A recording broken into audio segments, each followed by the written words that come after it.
Well, right up front, I'm going to say that that is probably one of the most perplexing passages in all the Gospels, for a lot of reasons. And there is no scholarly consensus on what it means. We're not helped out too much by the translation that's in the Gospel book. And after doing some word studies and searches, I've been able to come to an interpretation that works for me, has provided me some guidance, and I've never come across another interpretation exactly like it. So what I'm telling you right up front is that whatever I'm saying to you today, you can take it or leave it, you know. But it has proven helpful to me, and I hope it can help make some sense of what we just heard. In the first place, Jesus and his disciples are on their way to Jerusalem. This will be his last trip to Jerusalem. He is going to Jerusalem to die. And this parable is placed immediately, in Luke's gospel, immediately after the parable of the prodigal son. And we can get some clues from that, I think. Hang on to that. You know who all those characters are. You know, the unfaithful son who squanders his inheritance, and the older son who is resentful and angry because he's been doing it right, you know. Two things. One is you should know that in every parable there is a Christ figure. In every parable there's a Christ figure. That can help you when you start thinking about the flow of the narrative. The other thing is the Greek word in this passage, they translate it wealth. And every translation is an interpretation, you know. But the Greek word is mammon. Mammon. And mammon has a broader meaning than money, a broader meaning than wealth. Mammon is a Greek word that is an adaptation of a Chaldean word that means that in which trust has been placed. Something has trust placed in it, it's mammon.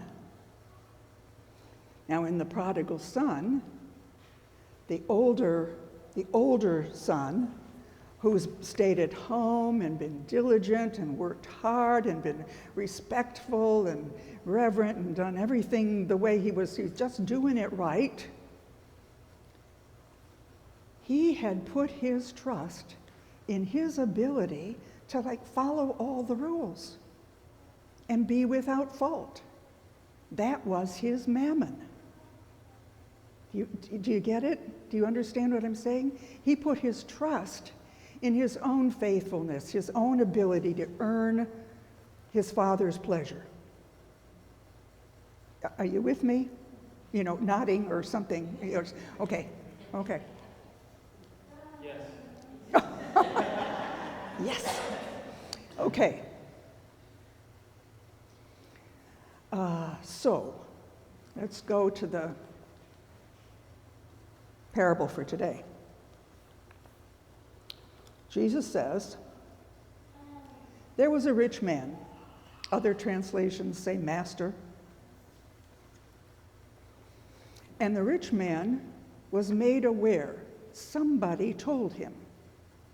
Somebody went to the rich man and said, I think you should know that your manager is not doing it right.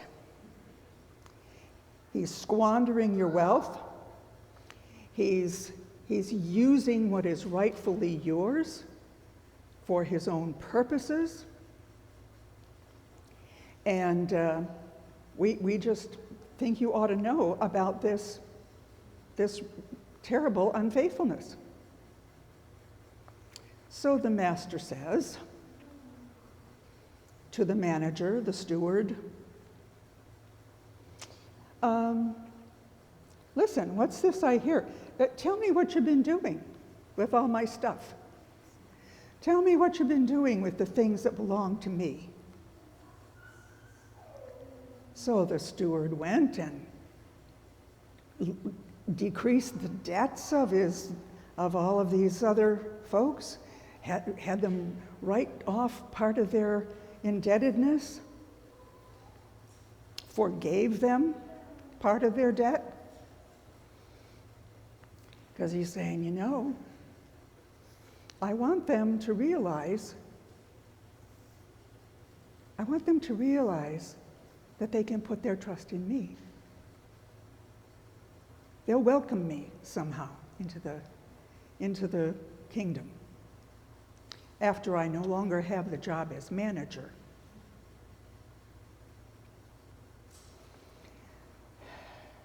Confusing. The master commends him. The master says, "Oh, well done. Good for you. That was pretty shrewd."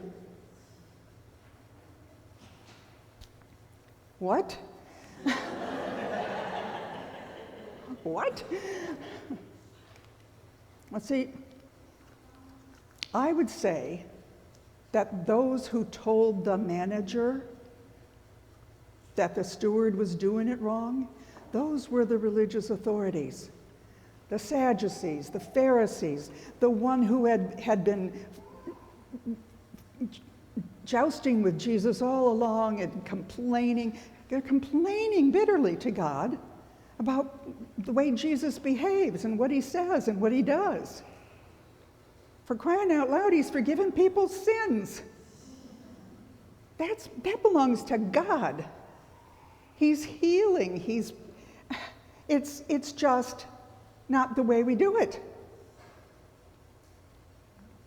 To them, Jesus is the embodiment of unfaithful mammon. Right? He is doing it wrong. They would describe him as unfaithful, sinful mammon, asking people to put their trust in him, in what he does and says. To Jesus, and let's get this clear. I would say the steward in this parable is Jesus, and the master is God. Okay? So God commends Jesus for making what the Pharisees and Sadducees say is a misuse of what belongs to God. The healing, the forgiveness, the grace, the welcoming of sinners, all of that stuff. God is pleased with that. Good for you. But Jesus is no longer going to be the steward or the manager. He's going to Jerusalem to die and to rise again. And as his disciples think back on all of this, they realize that the master and the steward are one. God and Jesus are one. Everything that Jesus said and did was God doing it. He wasn't misusing God's stuff. It's his stuff too. He's not a steward of God's grace. He is the living embodiment of it. Is this making sense? Making some sense? Okay. Well, then that's all I have to say, because I think that Jesus, I'm sorry? Did Frank go on vacation to stick you with this man? Well, I did think about that. He asked me, did Frank go on vacation so he wouldn't have to preach on this? Well, it is a perplexing thing. But, you have to dig deeper sometimes to figure out something that makes sense. And I think that eventually this parable made sense to Jesus' disciples, because in the kingdom they all share with him. The currency is not always money, but it's grace, it's love, it's mercy, it's healing, it's forgiveness. And that's good news. Good news.